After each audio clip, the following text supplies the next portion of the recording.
cornflakes were invented to lower testosterone because Kellogg, who was a very weird dude. So while being a very fun factoid to find and share on the internet, this is not actually true. Firstly, because John Kellogg's obsession was not with testosterone, but with sexual desire. And secondly, because his reason for creating cornflakes appears to have had nothing to do with his anti-sex agenda. Snopes has actually dug into this quite a bit, noting that the bland, easily digested, and also very easy to prepare food was created with hospital patients in mind.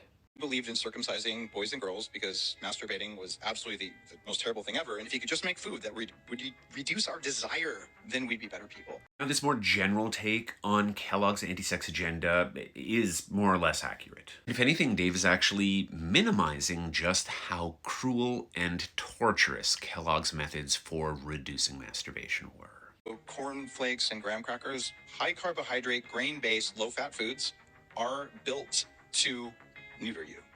Wow. So just because somebody at some point who was trying to sell grain-based cereal made this claim doesn't make it true. Because there is no evidence that Kellogg's cornflakes, that grains for that matter, reduce libido. Nor is there evidence that soy has this effect, which is another claim that Dave Asprey makes. And fear-mongering based on something that a Kellogg family member said at some point, which turns out to not even be true, is ridiculous. And it turns out that these guys, as well as a couple other groups, they've been behind food policy since the formation of food policy groups. So we basically got some religious radicals who came in and have been trying to influence U.S. food policy.